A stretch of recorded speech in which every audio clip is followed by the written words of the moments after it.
Saudara yang dikasihi oleh Tuhan Yesus Kristus, sesungguhnya apa yang terutama yang kita butuhkan, yang kita perlukan di dalam hidup kita saat ini?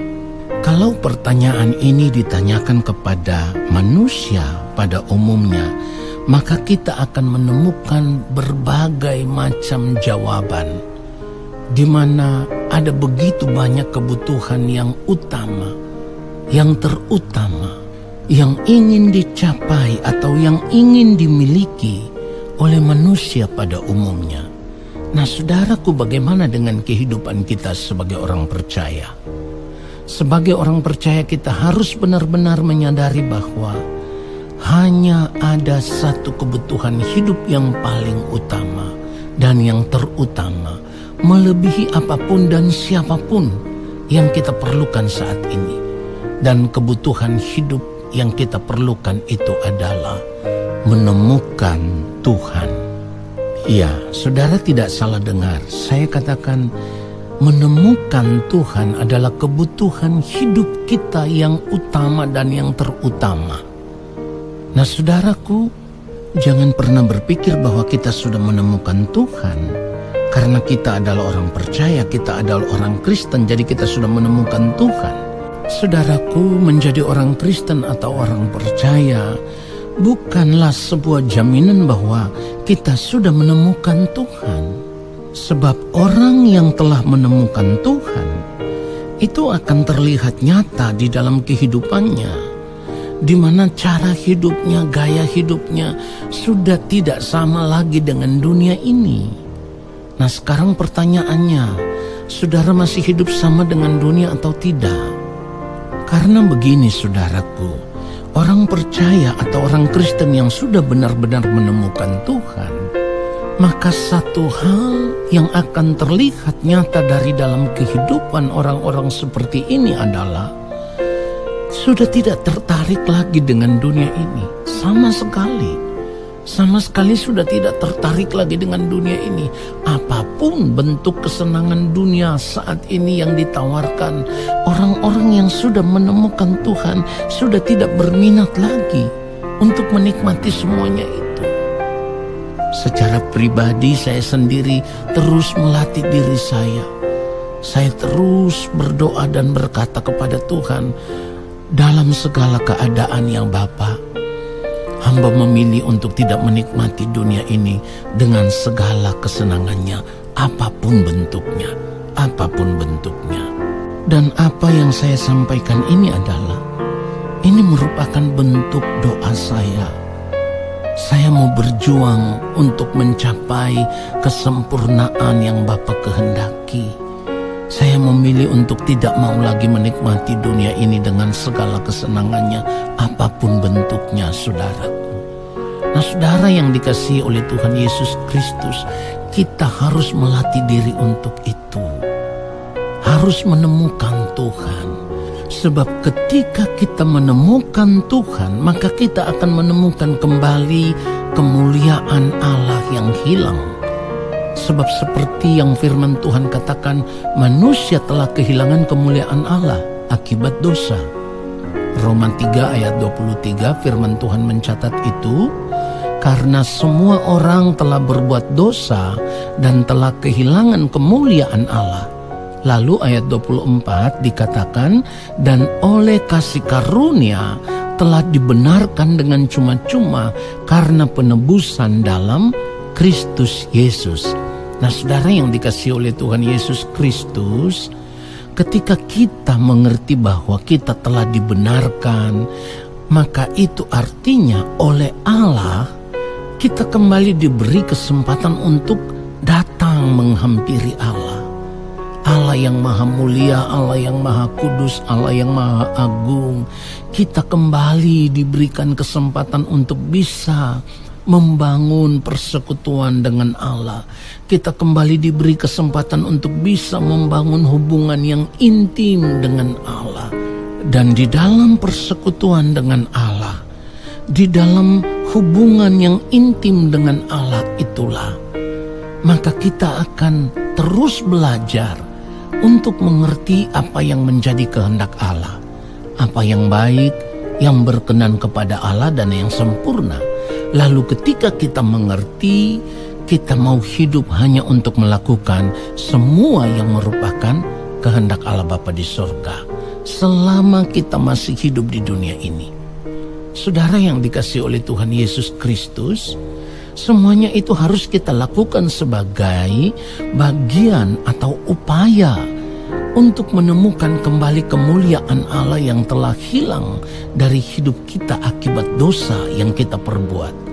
Jadi kita bisa mengerti sekarang bahwa kemuliaan Allah yang hilang dari hidup kita itu karena dosa.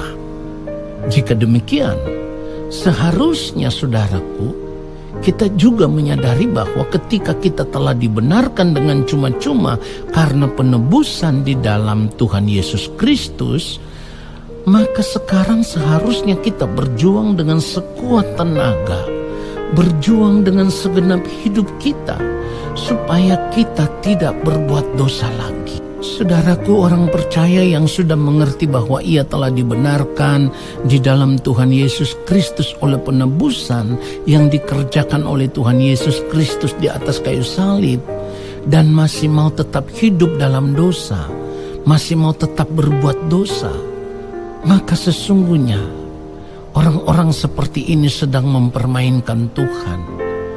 Bagi orang-orang seperti ini tidak ada lagi korban penebusan yang kedua kalinya. Catat itu saudaraku.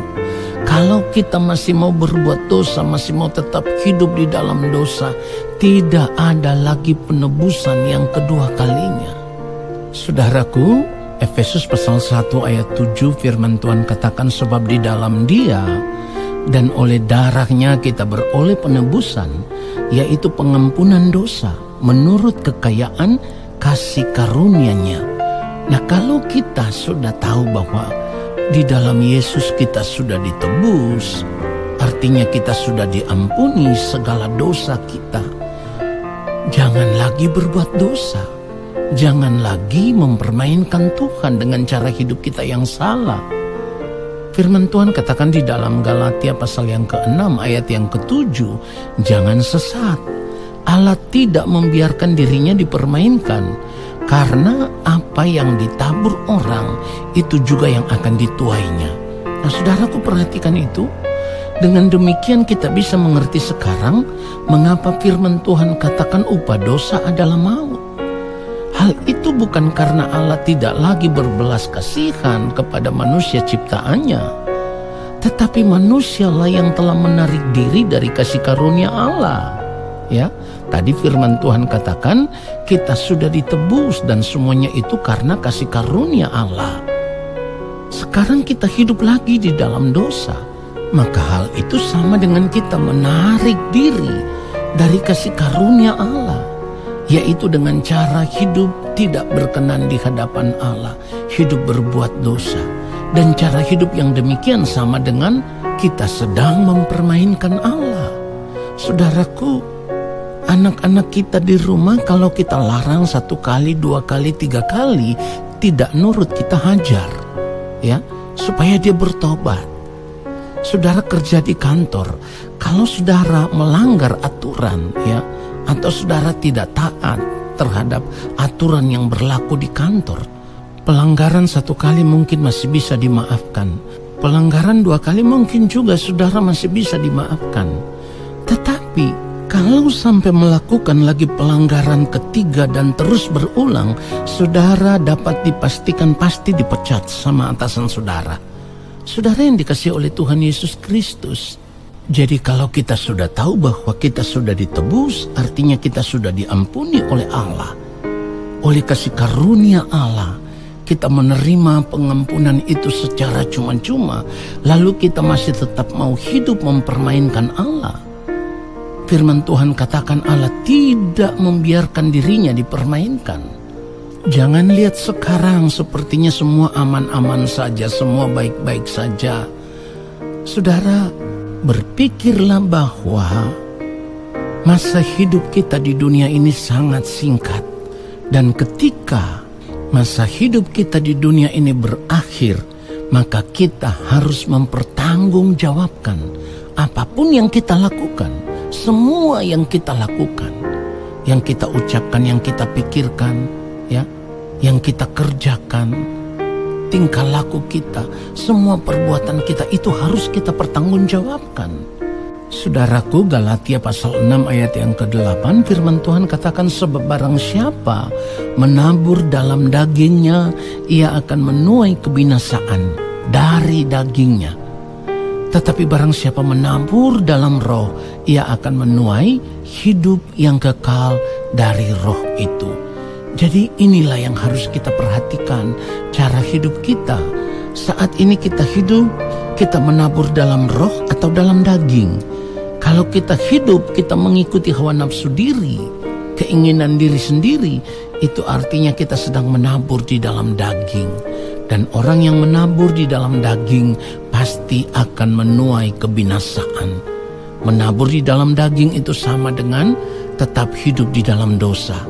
Oleh sebab itu kita harus berubah. Kita harus bertobat. Saudara ingat baik, semua kesenangan dunia yang bisa kita nikmati saat ini, apapun itu, semua itu adalah jerat kuasa kegelapan yang mau menjerat kita supaya kita terlepas dari kasih karunia Allah. Oleh sebab itu kita harus sungguh-sungguh mengarahkan fokus kita hanya kepada Tuhan dan kerajaannya. Kita harus mulai berpikir bahwa tidak ada lagi yang kubutuhkan, tidak ada lagi yang kuperlukan di dunia ini. Hanya satu kebutuhan hidupku yang terutama, Tuhan saja, dan tidak ada yang lain. Kalau kita masih berpikir bahwa kita juga membutuhkan makan, minum, dan pakai, ya kan saudaraku, itu tidak salah. Tetapi ingat baik, kalau kita tetap bekerja bertanggung jawab untuk itu semua, semuanya pasti tercukupi. Dan firman Tuhan ajarkan kita, asal ada makanan dan pakaian, cukuplah. Cukupkanlah dirimu dengan apa yang ada padamu. Jadi segala sesuatu yang kita lakukan di dunia ini, saat ini, apapun yang kita kerjakan, tujuannya hanya satu. Kita mau menyukakan, menyenangkan hati Bapa di sorga. Sebab Dia satu-satunya menjadi kebutuhan hidup kita yang terutama, dan tidak ada yang lain. Kiranya kebenaran firman Tuhan ini memberkati kita semua. Haleluya. Amin.